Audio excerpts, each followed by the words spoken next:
축복합니다. 이 땅에 오신 예수 그리스도를 통해서 여러분 안에 하나님의 평강과 은혜가 넘치시기를 축복합니다. 우리 옆에 분과 같이 인사하겠습니다. 메리 크리스마스. 이게 좀 억양을 높이셔야 돼요. 메리 크리스마스. 잘못 들으면 얘기 이런 것 같아가지고. 오늘 아기 예수님이 이 땅에 우리를 구원하러 오셨습니다. 그래서 여러분들에게 하나님의 그 구원의 은총이 충만하시기를 축복합니다. 종교개혁자 마틴 루터라는 분이 이렇게 말씀했습니다. 그때 당시에 주기도문을 가리켜서 최대 순교자라고 그랬습니다. 많은 사람들이 주기도문을 암송하고 고백하는데 의미 없이 한다는 거죠. 그래서 그 주기도문이 죽었다라고 그랬거든요. 그런데 요 근래에는 성탄절이 최대 순교자인 것 같습니다.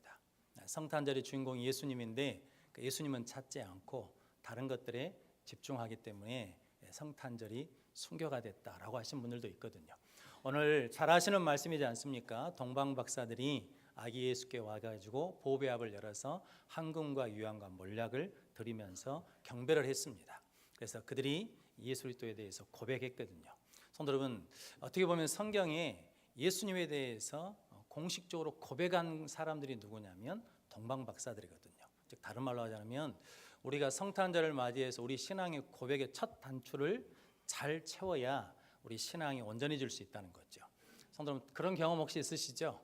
집에서 옷을 입고 나왔는데 단추를 잘못 잠가 가지고 이게 안 맞을 때가 있지 않겠습니까? 성도 여러분, 그런 것처럼 우리 신앙에도 중요한 게 뭐냐면 신앙 고백의 첫 단추를 잘 채워야 된다는 거죠. 그래서 오늘 본문 말씀을 통해서 동방 박사들의 고백, 또 그 안에 있는 말씀을 통해서 우리의 성탄의 고백이 어떤 고백이 되는지 함께 은혜를 나누면서 여러분들이 다시 예수 그리스도에 대한 신앙의 고백이 회복되시기를 주님의 이름으로 축복합니다. 첫 번째는 예수님은 만왕의 왕이십니다 라는 고백입니다. 오늘 2절 말씀 같이 읽어보겠습니다. 유대인의 왕으로 나신 이가 어디 계시냐? 우리가 동방에서 그의 별을 보고 그에게 경배하러 왔노라 하니. 아멘. 이게 동방 박사들이 와가지고 유대인의 왕으로 나신 이가 어디 있느냐라고 물었습니다. 왜냐하면 동방 박사들은 그 왕의 별을 보고 왔거든요. 그래서 선지서에 뭐라고 말씀하냐면 유대 땅 베들레헴에 왕이 나신다라고 약속하셨습니다. 그 말씀을 믿고 와서 왕이니까 예루살렘 안에 있는 줄 알고 와서 물었는데 이게 그 말을 듣고 예루살렘 성이 소동이 났다는 거죠. 그러면서 헤롯 왕도 이게 큰일 났다는 거죠. 나 외에 또 다른 왕이 있으니까 놀랬다라는 겁니다. 그러면서 동방 박사들에게 그 악에 대해서 찾아보고 자세히 알아본 다음에 나에게 뭐 해달라는 겁니까? 말해주면 나도 가서 뭐 하겠다는 겁니까?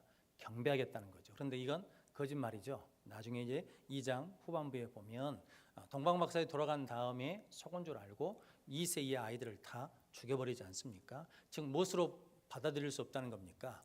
왕으로 받아들일 수 없다라는 겁니다. 성도는 우리도 마찬가지입니다. 예수를 왕으로 우리가 고백하지 않으면 예수가 죽습니다.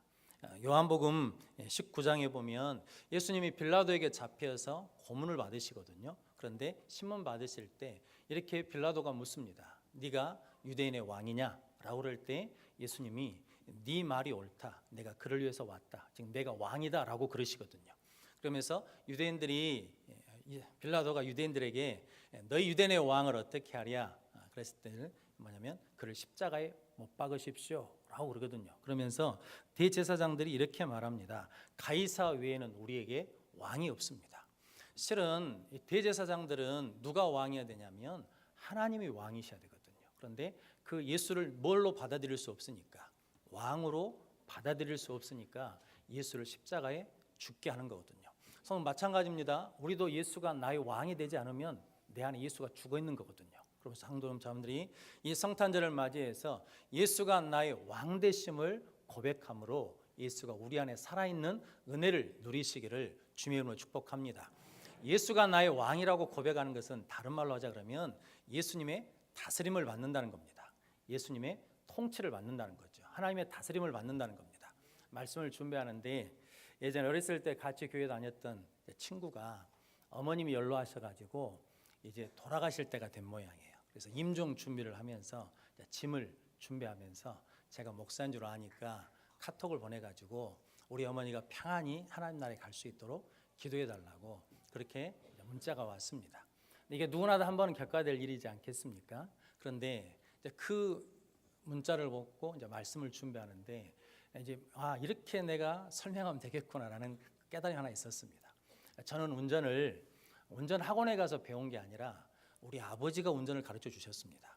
그래가지고 면허증도 학원을 안 다니고 우리 아버지가 땅바닥에다가 그림을 그려가지고 T자 S자 그래가지고 그 땅바닥 운동장에서 해가지고 이렇게 운전면허 시험에 가서 2번만 합격을 했거든요. 그런데 저희 아버지가 운전을 가르쳐 주실 때 제 옆에 항상 앉으시죠. 그래가지고 운전을 하고 가면 핸들 오른쪽으로 좀 더 꺾어라, 왼쪽으로 좀 더 꺾어라, 엑셀 발에서 떼어라, 브레이크에다 발을 올려라, 브레이크 잡아라, 이렇게 늘 말씀해 주셨어요. 왜냐하면 제가 초보니까 누가 말한 대로 하겠습니까? 이게 아편 보이지도 않고 손에 땀은 나고 등짝에 땀은 줄줄 흐르고 그러거든요. 그러니까 누구 말만 듣냐면 아버지가 말한 대로 들었거든요. 그런데 운전이 조금 늘었어요. 그러고 난 다음에 아버지가 말을 해요. 근데 제가 착한 아들이라서 입으로는 말하지 않고 속으로 뭐라 그랬냐면 아버지 나도 할 줄 알아요. 나도 이 정도는 되거든요. 그러면서 그 아버지 말이 뭐가 되기 시작하냐면 잔소리가 되기 시작하더라고요. 그래서 그 말을 듣기가 싫어지는 거예요. 성도 여러분, 우리 신앙이 이럴 수 있거든요. 우리 신앙이 처음에는 하나님의 다스림을 받는다는 것이 하나님이 하지 마라 그러면 안 하고, 해라 그러면 하고, 브레이크에서 발 떼라 그러면 떼고, 잡아라 그러면 잡고 이랬거든요. 그런데 신앙생활 하다 보니까 좀 익숙해지네요. 그러니까 뭐냐면 하나님이 말씀하신 것이 이제 귀찮아지기 시작하는 거죠. 그래서 그 다스림을 안 받게 되는 거죠. 성도 여러분, 그때부터 우리는 뭐냐면 하나님에게서 멀어진다는 거죠. 그래서 근데 오늘 동방 박사들이 유대인의 왕이 어디 있느냐라고 물으신 것은 뭐냐면 나는 뭐하러 왔다는 겁니까? 왕 되신 예수님을 경배하러 왔다라고 고백하는 겁니다. 성도 여러분, 여러분들이 이 성탄절에 예수 그리스도가 나의 왕 되셔서 나를 온전히 다스리시는 은혜가 있으시기를 주님의 이름으로 축복합니다. 영국의 빅토리아라는 여왕이 있거든요. 대영 제국을 이룬 사람입니다. 해가 지지 않는 영국을 만든 사람이거든요. 근데 그분이 이렇게 고백했답니다. 나의 성전에 만왕의 왕이신 예수님께서 재림하셨으면 좋겠다. 왜요? 그랬더니 왜냐하면 내 성전에 썼던 내 왕관을 그분 발 앞에 벗어드리고 싶기 때문이다. 그러니까 자기가 왕이거든요. 여왕이거든요. 해가 지지 않는 막강한 나라를 가지고 있으면서도 그의 소원은 뭐였냐면 만왕의 왕 되신 예수님이 지금 나에게 오신다 그러면 나는 조금도 망설임 없이 내 왕관을 그분 발 앞에 내려놓을 수 있다는 거죠. 즉 나는 여전히 예수님이 나의 누구시라는 겁니까? 나의 왕이시라는 거죠. 그렇게 예수님을 왕으로 모실 때, 예수님의 다스림을 받을 때 그 나라가 해가 지지 않는 강력한 나라가 됐다는 거죠. 성도 여러분, 개인도 마찬가지고 가정도 마찬가지고 교회도 마찬가지고 국가도 마찬가지고 우리가 항상 하나님을 나의 하나님으로, 왕이신 하나님으로, 왕이신 예수님으로 우리가 고백하면 하나님께서 우리를 그렇게 강력하게 만들어 주실 줄로 믿습니다. 그럼 여러분들이 늘 예수가 나의 왕 되심을 고백하시기를 주님의 이름으로 축복합니다. 그래서 동방 박사들이 아기예수교회 와가지고 첫 번째 드린 예물이 뭐냐면 황금이거든요. 이 황금은 뭘 상징하냐면 예수님의 왕 되심을 상징하거든요. 그래서 우리도 이제 예배 드리러 올 때마다 뭘 들고 와야 돼요? 금덩어리를 들고 와야지. 황금을. 근데 금이 비싸잖아요. 그런데 우리가 다르게 생각해 보자 그러면 왕 되신 하나님께 황금을 드리는 것이 뭐냐면 실은 11조 드리는 거거든요. 이게 하나님이 왕이십니다라는 고백으로 드리는 예물입니다. 여러분들이 그렇게 왕 되신 예수님을 섬기는 자들이 되시기를 주님의 이름으로 축복합니다. 솔로몬은 다윗 다음에 왕이 되지 않았습니까? 아시는 것처럼 솔로몬은 지혜의 왕입니다. 하나님께 예배를 드리면서 하나님이 함께 기도를 하거든요. 나는 연약한 자입니다. 어린아이와 같습니다. 그래서 나에게 듣는 마음을 주십시오. 지혜를 주십시오라고 할 때 하나님이 네가 자기를 위하여 부귀영화를 구하지 않고 지혜를 구하니까 그 마음에 합당해서 지혜를 주셨습니다. 그러면서 그가 성전을 지었거든요. 성전을 지어가지고 기둥 2개를 앞에다 세웠습니다. 오른쪽에는 야긴이라는 기둥을 세우고 왼쪽에는 보아스라는 기둥을 세웠거든요. 그런데 야긴이라는 뜻은 뭐냐면 그가 세우셨다. 즉 이 성전을 누가 세우셨다는 겁니까? 하나님이 세우셨다. 이 나라를 누가 세우셨다는 겁니까? 하나님이 세우셨다. 나를 누가 세우셨냐면 하나님이 세우셨다라고 나는 하나님을 다스림을 받겠다라는 의미로 야기라는 기둥을 세웠습니다. 그리고 왼쪽에라는 보아스라는 기둥을 세웠거든요. 그 기둥의 뜻이 뭐냐면 그에게 능력이 있다라는 거거든요. 내 지혜의 능력이 있는 것이 아니라 하나님께 능력이 있다라고 그러면서 야긴과 보아스라는 두 기둥을 세웠습니다. 그때 솔로몬 때 영토가 가장 넓었거든요. 그리고 막강했습니다. 그런데 솔로몬이 저처럼 믿음 생활하고 지혜가 많아지니까 하나님의 통치 받으심을 받는 것이 조금 귀찮아진 모양입니다. 그래서 자꾸 뭐냐면 하나님 아닌 다른 것들을 드러내기 시작하거든요. 그래서 이방신을 들여오고 여인들을 사랑합니다. 그래서 하나님이 열왕기상 11장에 보니까 솔로몬에게 직접 찾아오셔가지고 두 번이나 솔로몬에게 말씀하시거든요. 그런데 솔로몬이 들을까요, 안 들을까요? 안 듣습니다. 이제 하나님 다스림을 받겠다는 거, 안 받겠다는 거예요? 안 받겠다는 겁니다. 성도 여러분, 이럴 수는 없는 거죠. 누가 세우셨다고 고백했는데, 하나님이 세웠다고 고백했는데, 하나님께 능력이 있다고 고백했는데, 이게 힘이 있고 지혜가 있기 시작하니까 뭐냐면 하나님의 다스림을 안 받는 겁니다. 그러면서 자기 마음대로 하는 거예요. 그때부터 솔로몬은 쇠퇴하기 시작해가지고 나라가 둘로 갈라지고 맙니다. 저는 우리도 마찬가지거든요. 우리도 뭔가 있는 것 같을 때는 자꾸 하나님의 다스림을 받기 싫어하거든요. 그런데 성도는 우리가 해야 될 일이 있는데 끝까지 예수가 나의 왕 되십니다. 하나님이 나의 주인 되십니다라는 고백으로 하나님의 통치와 다스림을 받는 자들이 되시기를 주님의 이름으로 축복합니다. 그 아버지 다윗은 그걸 끝까지 잘했거든요. 아시는 것처럼 사울왕에게 쫓겨다닐 때 사울왕을 몇 번 죽일 기회가 있었습니까? 2번 죽일 기회가 있었잖아요. 그런데 안 죽이거든요. 왜 안 죽이냐면 힘이 없어서 안 죽이는 게 아니라 하나님의 다스림 때문에 그렇습니다. 하나님이 세우신 하나님의 종을, 기름 부은 종을 내가 죽일 수 없다는 거죠. 그러니까 하나님의 주권을 침범할 수 없다는 겁니다. 즉 사울은 누가 세웠기 때문에, 하나님이 세우셨기 때문에 내가 침범할 수 없다는 거죠. 즉 다른 말로 하자면 나는 하나님이 나의 왕이시기 때문에 그 왕 되신 하나님의 다스림을 받겠다는 거죠. 성도 여러분, 그리고 다윗은 뭐 하기를 소망했냐면 성전 짓기를 그렇게 소망했거든요. 그런데 하나님이 성전 짓는다 할 때 예스 했습니까? 노 했습니까? 노 했거든요. 노. 그런데 다윗에게 성전 지을 만한 능력이 있습니까? 없습니까? 있어요. 그런데 하나님이 노 하니까 합니까? 안 합니까? 안 합니다. 성도 여러분, 이게 엄청난 거죠. 내가 할 수 없는 능력이라 그러면 안 하는 건 문제가 안 되죠. 그런데 내가 할 수 있음에도 불구하고 하나님이 노 하니까 다윗이 준비만 하고 안 하거든요. 이게 뭐냐면 하나님이 왕 되심을 고백하는 겁니다. 하나님의 다스림을 받는 겁니다. 성도 여러분들도 이런 하나님의 왕 되심, 하나님의 다스림을 받는 복된 성도들이 되시기를 주님의 이름으로 축복합니다.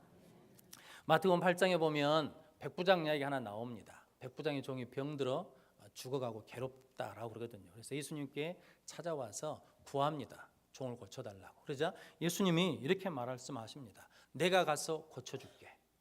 네 집에 가서 그 하인을 고쳐줄게라고 그러시거든요. 내가 가서 고쳐주리라. 그런데 그때 백부장이 이렇게 말하거든요. 우리 집에 오심을 내가 감당치 못하겠습니다. 나도 남의 수하에 있고 내 밑에도 부하들이 있는데 부하들에게 이리 가라면 이리 가고 저리 가라면 저리 갑니다. 주님이 말씀만 하시면 고쳐질 줄로 믿습니다. 아니 왕이신 분이 말씀만 하시면 된다는 거죠. 성도 여러분, 그래서 예수님 뭐라고 말씀하십니까? 10절 마태복음 8장 10절에 보니까 예수께서 들으시고 놀랍게 여겨 다른 자들에게 이르시되, 예수님이 놀라셨어요. 그러면서 하시는 말씀이 내가 진실로 너에게 이르노니 이스라엘 중 아무에게서도 이만한 믿음을 보지 못하였노라. 성도 여러분, 이만한 믿음, 그레이트 믿음, 큰 믿음을 본 적이 없다. 그래서 어떤 믿음이 가장 큰 믿음이냐면 예수가 나의 왕 되심을 고백하는 믿음이 가장 큰 믿음입니다. 성도, 이 성탄절에 예수님 우리에게 왕으로 오셨습니다. 여러분들이 이 성탄에 예수가 나의 왕 되심을 고백한다는 것은 그분의 뭘 받는다고요? 다스림을 받는다는 것, 통치를 받는다는 겁니다. 성도 여러분들이 그런 복된 성도들이 되시기를 주님의 이름으로 축복합니다. 예전에 제가 어렸을 때 저도 한번 말씀드린 것처럼 교회에서 나눠준 액자가 하나 있었습니다. 이게 어떤 지금 기억으로는 이게 중국에서 어떤 기자가 눈 오는 날 사진을 찍어가지고 그 예수님 형상이 있거든요. 그 밑에다 이렇게 써놨습니다. 그리스도는 이 집의 주인이시요, 식사 때마다 보이지 않는 손님이시요 모든 대화에 말없이 듣는 이시니라. 그런데 성도 여러분, 이제 아멘 하시면 안 돼요. 이게 지금 내가 하고 싶은 이야기는 이거거든요. 뭐냐면 그리스도는 이 집의 주인이시니라. 아멘. 아멘이거든요. 그런데 식사 때마다 보이지 않는 뭐라는 거예요? 누가 손님인데? 아니, 생각해 보십시오. 위에는 뭐라고 고백했는데 그리스도는 이 집의 주인이시니라. 그래 놓고는 밥 먹을 때는 누가 주인이에요? 내가 주인이네. 그러잖아요. 밥 먹을 때는 내가 주인이고 예수님은 뭐예요? 손님이요. 그러면 이게 맞는 말입니까? 틀린 말입니까? 이게 틀린 정도가 아니라 강도죠. 왜냐하면 나무 주인집에 와가지고 주인을 손님으로 몰아내고 지가 뭐하고 있으니까 주인 노릇하고 있는 거잖아요. 그전에는 그런 생각을 전혀 안 했습니다. 그런데 요즘에 이것 때문에 우리가 예수님을 손님으로 모시고 있는 거 아닌가, 주인으로 모셔야 되는데, 그래서 이렇게 바꿨으면 좋겠습니다. 그리스도는 이 집의 주인이시요 식사 때마다 보이지 않는 주인이시니라. 모든 대화에 개입하시는 주인이시니라. 성도 여러분, 여러분들이 그리스도가 나의 주인 되심을 고백하는 이 성탄의 고백이 되시기를 주님의 이름으로 축복합니다. 두 번째는 오직 예수님만 섬깁니다 라는 고백입니다. 오늘 11절 말씀 같이 읽어보겠습니다. 집에 들어가 아기와 그의 어머니 마리아가 함께 있는 것을 보고 엎드려 아기께 경배하고 보배압을 열어 황금과 유황과 몰약을 애물로 드리니라. 아멘. 동방 박사들이 집에 들어갔더니 누가 있습니까? 아기와 그의 어머니 마리아가 함께 있는 것을 보고, 그 다음이 중요합니다. 엎드려 누구에게 경배했다는 겁니까? 아기께 경배하니라. 성도 여러분, 마리아도 있었습니다. 마리아가 우리가 신앙적으로 본받을 사람이고 배울 사람이지만 기도의 대상은 아닙니다. 예배의 대상은 아닙니다. 섬김의 대상은 아니고 오직 누구만 섬겼다는 겁니까? 아기 예수께 경배하더라라고 말씀합니다. 동방 박사들이 황금은 왕으로 고백하면서 드린 거고 유황은 하나님 앞에 제사 드릴 때 드리는 거거든요. 그런데 성도 여러분, 구약에서는 성전에 성막에 아무나 못 들어갑니다. 누구만 들어가냐면 제사장만 들어갑니다. 그런데 그 제사장들도 들어갈 때 피를 묻히고 들어가야 되거든요. 그래서 유일하게 이 땅에서 오직 예수님만 죄가 없으시기 때문에 하나님 앞에 제사장으로 쓸 수 있거든요. 그래서 히브리서에는 예수님을 대제사장이라 그러거든요. 그래서 이 유황이라는 것은 예수님의 신성을 드러내거든요. 다른 말로 하자면 우리의 모든 신앙이 누구에게 초점이 맞춰져야 되는 겁니까? 예수 그리스도에게 초점이 맞춰져야 된다는 거거든요. 그래서 오직 예수만 섬기니라라고 말씀합니다. 여러분, 마태복음 4장에 보면 예수님이 시험 받는 세 가지가 나오지 않습니까? 첫 번째는 돌이 떡이 되게 하는 것입니다. 그때 예수님 뭐라고 그랬습니까? 사람이 떡으로만 사는 게 아니고 하나님의 입에서 나오는 하나님의 말씀으로 사느니라. 성전 꼭대기에 올라가서 떨어져라. 그러면 하나님의 천사가 받아줄 것이다. 그때 예수님이 너희 하나님을 시험치 말라 하셨느니라 라고 그럽니다. 그 다음이 중요합니다. 세 번째, 마귀가 천하 만국을 보여줍니다. 그러면서 내게 절하면, 내게 절하고 경배하면 이 모든 것을 내게 주리라 라고 그랬거든요. 그때 예수님이 뭐라고 말씀하냐면 사탄아 물러가라, 주 너희 하나님만 경배하라고 하셨느니라. 즉 마귀는 자꾸 초점을 흐트립니다. 예수님께 초점을 못 맞추고 자꾸 사람, 다른 것에 초점을 맞추도록 초점을 흐트리거든요. 성도 여러분, 사진을 찍어 보셨죠? 사진 찍었는데 초점이 흐린 사진은 간직합니까? 버립니까? 초점 흐린 사진을 간직하고 있는 사람 거의 없습니다. 아주 특별한 사연이 있지 않는 한은 초점이 맞지 않으면 사진의 가치가 없거든요. 초점이 맞아야 되거든요. 저 어렸을 때는 별로 놀 곳이 없으니까 돋보기 가지고 놀았거든요. 그래서 친구들끼리 누가 빨리 돋보기를 가지고 불을 붙이는가 시합했거든요. 그러려면 뭐가 맞아야 되냐면 초점이 잘 맞아야 되거든요. 그런 것처럼 우리 신앙도 누구에게 초점이 맞아야 되냐면 예수 그리스도에게 초점이 맞아야 됩니다. 마태복음 17장에 보면 변화사 사건이 있거든요. 예수님이 변화산에 올라가셨을 때 모세와 엘리야를 만나지 않습니까? 그러고 난 다음에 하나님의 음성이 들립니다. 이는 내 사랑하는 아들이요 내 기뻐하는 자라 라고 그러는데 제자들이 놀라면서 보니까 성경에 뭐라고 말합니까? 오직 누구만 보이더라? 오직 예수만 보이더라. 성도 여러분들이 오직 예수에게만 초점을 맞추는 자들이 되시기를 주님의 이름으로 축복합니다. 예수님이 나귀 타고 예루살렘에 입성하지 않으십니까? 그래서 사람들이 막 종려나무를 들고 호산나 그러잖아요. 누구 때문에 호산나를 외치는 겁니까? 예수 때문에요. 그런데 나귀가 착각을 해요. 어느 날 착각을 해가지고 사람들이 나를 보고 이렇게 좋아하는구나 라고 착각을 한다 그러면 이게 죽을 일이죠. 저를 목사라고 불러주신 이유는 뭐 때문입니까? 제가 목사의 자격이 돼서 불러주는 것이 아니라 나를 세우신 하나님의 은혜 때문에 그런 거거든요. 여러분과 제가 하나님의 자녀가 된 것도 실은 누구 때문이냐면 예수 그리스도 때문이거든요. 그래서 우리 모든 신앙의 초점이 어디에 맞아야 되냐면 예수님께 맞춰져야 된다는 거죠. 그래서 오늘 성경에서 동방 박사들이 어머니 마리아와 아기가 함께 있는데 아기께 경배하더라라고 고백하며 유황을 올려드린 겁니다. 성도 여러분, 저희들이 그런 복된 성도들이 되시기를 주님의 이름으로 축복합니다. 미국 옛날에 미국 로스앤젤레스에서 한인 안경점 사장님이 미국 TV에 광고를 냈답니다. 그래서 영어를 잘 못하지만 서툰 영어로 주인이 TV 광고에 나가지고 광고를 했어요. 근데 그 광고 카피가 뭐냐면 내가 아는 것은 안경밖에 없습니다. 이렇게 광고를 냈어요. 그러니까 안경점에서 뭐밖에 모른다고. 우리 집은 안경밖에 모릅니다 라고 그랬거든요. 그런데 그 광고가 히트가 됐어요. 성도 여러분, 안경집에서 안경밖에 모른다는 것은 자랑스러운 일이죠. 그것이 그해 최고 광고가 됐답니다. 왜냐하면 안경집에서 다른 거 잘해갖고 좀 별 의미가 없잖아요. 그래서 우리 집은 안경밖에 모릅니다. 내가 아는 것은 안경밖에 없습니다 라고 광고를 했다는 거죠. 성도님, 저놈들도 내가 아는 것은 뭐밖에 없다고? 예수밖에 없다고. 우리 교회가 아는 것은 뭐밖에 없다고? 예수밖에 없다고. 우리가 자랑할 것도 뭐밖에 없다고? 예수밖에 없다고. 이런 고백이 있으시기를 주님의 이름으로 축복합니다. 토마스 아퀴나스라는 스콜라 철학시대 때 신학자가 있거든요. 이분이 수도사이기도 하고 영성가인데 어느 날 기도하는 중에 예수님이 한산 가운데 나타나셨답니다. 그래가지고 이렇게 물으셨답니다. 네가 무엇을 원하느냐? 라고 그랬대요. 야, 너 뭐 원하냐? 내가 원하는 거 해줄게. 이랬다는 거죠. 그러자 토마스 아퀴나스가 그랬답니다. 주님입니다. 아무것도 필요 없습니다. 저는 주님으로 만족합니다 라고 고백을 했답니다. 성도 여러분, 저러분들도 오직 예수 그리스도에게 초점을 맞추는 예수님만 섬기는 자들이 되시기를 주님의 이름으로 축복합니다. 요한복음 5장 39절 이렇게 말씀합니다. 너희가 성경에서 영생을 얻는 줄 생각하고 성경을 연구하거니와 이 성경이 곧 내게 대하여 증언하는 것이니라. 모든 성경이 누구에게 초점을 맞추고 있다는 겁니까? 예수 그리스도에게 초점을 맞추고 있다는 거죠. 그러면 여러분들이 오직 예수님이 스포트라이트를 받을 수 있도록 여러분들이 물러서는 자들이 되시기를 주님의 이름으로 축복합니다. 그래서 누가 드러나야 된다는 겁니까? 예수 그리스도가 드러나야 됩니다. 오늘 그렇게 동방 박사들이 성탄의 고백을 한 것입니다. 성도 여러분, 사도행전 3장에도 이런 이야기는 성경에 지금 끝이 없거든요.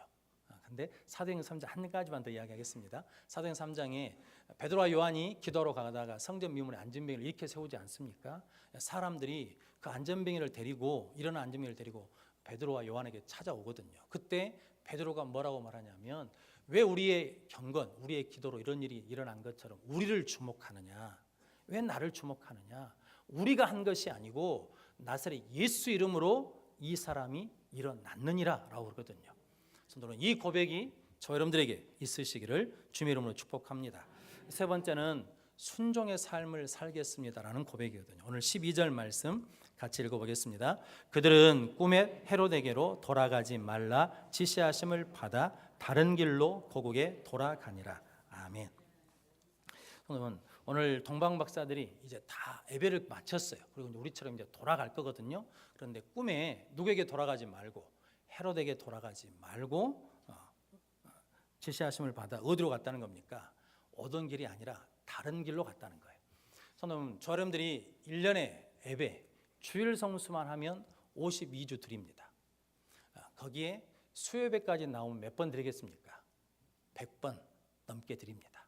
거기 오후 예배까지 나오면 얼마나 드리겠습니까? 150번 드립니다. 그런데 새벽 예배를 나오기 시작하면 어쩌겠습니까? 어마어마하게 예배를 드립니다. 저 계산도 안 해봤습니다. 그런데 성도 여러분, 중요한 건 그거죠. 우리가 예배하고 나아가서 어떻게 사냐는 거죠. 오늘 동방 박사들은 예수님이 나의 왕이심을 고백했어요. 예수님께만 경배를 했어요. 그리고 난 다음에 지시를 받아 어디로 돌아갔다는 겁니까? 다른 길로 돌아갔다는 거죠. 성도 여러분, 우리가 예배를 드리기 전에는 내 생각이 맞는 줄 알았어요. 세상의 방법이 맞는 줄 알았는데 말씀을 들어보고 예배를 드리니까 그것이 아니라는 것을 깨달았네요. 그러면 돌아가서 어떤 길로 가야 된다는 거예요. 이전 길로 가야 돼요? 다른 길로 가야 돼요?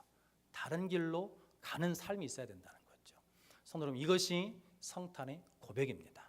성도 여러분, 성탄절은 순종하는 사람들을 통해서 이루어지지 않습니까? 마리아가 순종하고 요셉이 순종하고 목자들이 순종해서 성탄의 기쁜 역사가 일어났거든요. 성도 여러분, 지금도 성탄의 역사는 계속돼야 되지 않겠습니까? 그러기 위해서는 우리가 어떤 삶을 살아야 된다는 겁니까? 순종의 삶을 살아야죠. 성도 여러분들이 예수 그리스도를 왕으로 고백하고 그분께만 경배하면서 우리의 삶이 순종의 삶이 되어서 이전 길이 아닌 새로운 생명의 길로, 믿음의 길로, 영생의 길로 나가는 복된 성도들이 되시기를 주님의 이름으로 축원합니다. 기도하겠습니다.